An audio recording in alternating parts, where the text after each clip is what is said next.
ফিতরা আদায়ের পদ্ধতি কি? সাদাকাতুল ফিতরের তাৎপর্য গুরুত্ব সম্পর্কে জানতে চাই। ফিতরা আদায় না করলে কি রোজার কোনো সমস্যা হবে? যারা রোজা রাখে না তাদের কি ফিতরা দিতে শরীয়তে নিষেধ আছে কিনা? ফিতরার টাকা দিয়ে গরিবদের কিছু কিনে দেওয়া যাবে কিনা? আমি সপরিবারে শহরে থাকি, আমার গ্রামের বাড়ি থেকে ফিতরা আদায় করলে আদায় হবে? সাদাকাতুল ফিতর কি শিশু সন্তানের পক্ষ থেকেও দিতে হবে? প্রবাস থেকে বাংলাদেশে ফিতরা দিলে কোন দেশে হিসাবে দিতে হবে? চলুন আর বিলম্ব না করে আপনাদের প্রশ্নের উত্তর দেওয়ার আলোকিত ভবনে আমরা প্রবেশ করি। জানে আলম জানতে চেয়েছেন ফিতরা আদায়ের পদ্ধতি কি?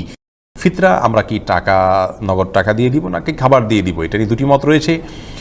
অনেক উলামা ইকরাম মনে করেন যে ফিতরা এটি খাদ্য দিয়ে দেওয়া উচিত, যেহেতু নবী সাল্লাল্লাহু আলাইহি ওয়াসাল্লাম বলেছেন তু'মাতাল লিল মাসাকিন, ফিতরা ব্যবস্থাপনাটাই হলো খাদ্য ব্যবস্থাপনার অংশ। গরিবকে খাদ্য দেওয়ার জন্য নবী সাল্লাল্লাহু আলাইহি ওয়াসাল্লাম ফিতরা চালু করেছেন, বিদায় খাদ্য দেওয়াটাই সরাসরি উত্তম। তাছাড়া নবী সাল্লাল্লাহু আলাইহি ওয়াসাল্লাম নিজে খাদ্য দিয়েছেন। আবার অনেক উলামা ইকরাম, আমাদের দেশের মূলধারার উলামা ইকরাম যেমন আছেন, হানাফি মাযহাবের উলামা ইকরাম এবং অন্যান্য মাযহাবেরও অনেক উলামা ইকরামের মতে নগদ টাকা দিলে সেটিতেও ফিতরা আদায় হবে, বরং সেটিকে উত্তম বলেছেন। এই জন্য যে গরিব অভাবী মানুষ তার প্রয়োজনীয় খাবারটা তিনি কালেক্ট করবেন। হয়তো আমি চাউল দিচ্ছি, তার বাসায় চিনির প্রয়োজন বা অন্য কোনোটার প্রয়োজন, তখন তিনি তার প্রয়োজনটা সুবিধা অনুযায়ী কিনতে পারবেন। সেই জায়গা থেকে খাদ্যের যে মূল্য সেটা দিলেও পরিশোধ হবে। নবী সাল্লাল্লাহু আলাইহি ওয়াসাল্লাম যুগে খাদ্য দেওয়া হতো, কারণ তখন আসলে কারেন্সি দিয়ে কেনাবেচার প্রচলন খুবই কম ছিল। তখন মূলত দ্রব্যের বিনিময়ে দ্রব্যের কেনাবেচা হতো, যার কারণে কেউ চাউল পেলে চাউল দিয়ে আটা কিনতে পারতেন। কিন্তু এখন সেই সময়টা নয়। এখন পৃথিবীতে কারেন্সি দিয়ে লেনদেন হয়ে থাকে, সেই জায়গা থেকে গরিবের জন্য অধিকতর উপযোগী নগদ টাকা দেওয়া। এই দ্বিতীয় মতের সপক্ষের ওলামা ইকরামের বক্তব্য অনুযায়ী নগদ টাকা দিলেও ফিতরা আদায় হয়ে যাবে। আমরা যেটি বলবো তা হলো, যদি আপনি সরাসরি কোনো গরিবের কোন খাদ্যটা প্রয়োজন জেনে, ধরুন আপনি ঈদের দিন উপলক্ষে তার বাসার জন্য সেমাই, চিনি, মুরগি, চাউল ইত্যাদি কিনে আপনি দিতে পারেন, যার যার এবিলিটি অনুযায়ী প্রিন্সিপাল ফুড যদি দিতে পারেন, প্রধান খাদ্য দিতে পারেন, তাহলে সেটা হবে সরাসরি সুন্নাহর উপরে আমল করা। কিন্তু আপনার খাবার দেওয়াটার কারণে তার খাবার, এক ধরনের খাবার বেশি হয়ে যেতে পারে এমন যদি হয়। আমরা অনেক দেশে দেখি, যেমন সৌদি আরবে এত বেশি পরিমাণ চাউল অভাবী মানুষরা পান যে এই চাউলগুলো তারা পরে অর্ধমূল্যে বিক্রি করে দেন। তো এখানে গরিবের হক বরং আরও নষ্ট হয়। যেহেতু ফিতরার ব্যবস্থাপনা গরিবের জন্য, অতএব গরিবের দিকটাকে খেয়াল করলে অর্থ দিয়ে আদায় করলেও ফিতরা আদায় হবে, এই মতটিকে উড়িয়ে দেওয়া যায় না। যাই হোক, তারপরেও সরাসরি যদি কেউ খাবার দিতে পান, সেটা সন্দেহাতীতভাবে হাদিসের উপরে প্রত্যক্ষভাবে আমল হবে, সেটি ব্যাপারে কোনো সন্দেহ রাখার সুযোগ। মহিবুর রহমান আপনি লিখেছেন সাদাকাতুল ফিতরের তাৎপর্য গুরুত্ব সম্পর্কে জানতে চাই। দেখুন, সাদাকাতুল ফিতর এটি রমাদানের সর্বশেষ আমল। এই আমলের মাধ্যমে রমাদানকে আমরা বিদায় জানিয়ে থাকি।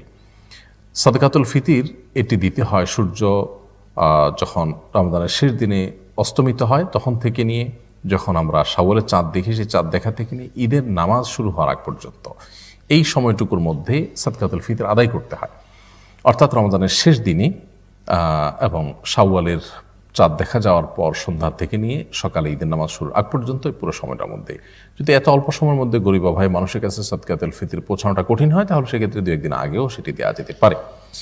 সাদকাতুল ফিতর এর তাৎপর্য কি? তাৎপর্য হলো যে আল্লাহ রাব্বুল আলামিন গোটা পৃথিবীর সমস্ত মানুষগুলো, বিশেষ করে অভাবী মানুষগুলো, তারাও যেন খাবার পান, তাদের যেন খাদ্যের ব্যবস্থা থাকে, অন্তত ঈদের দিনে যেন খাদ্যের জন্য কারো কষ্ট করতে না হয়। সেজন্য ইসলামের এই খাদ্য বিতরণ কর্মসূচির অংশ হিসাবে সাদকাতুল ফিতর আমাদেরকে দেওয়া হয়েছে।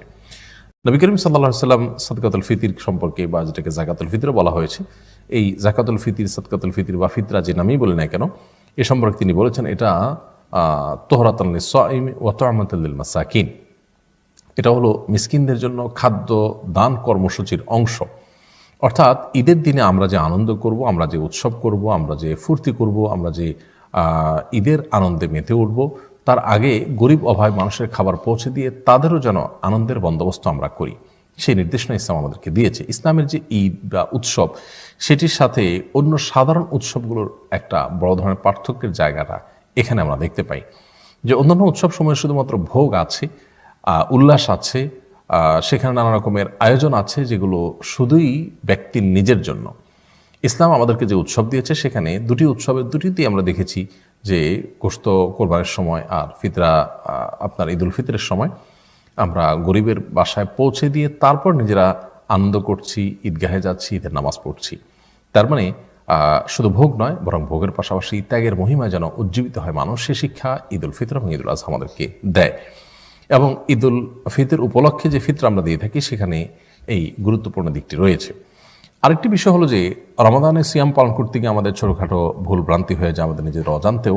সেই ভুল ভ্রান্তিগুলো থেকে আমাদেরকে মুক্ত করবার জন্য এটা একটা আয়োজন। এই জন্য নবী সাল্লাল্লাহু আলাইহি ওয়াসাল্লাম এটাকে বলেছেন যে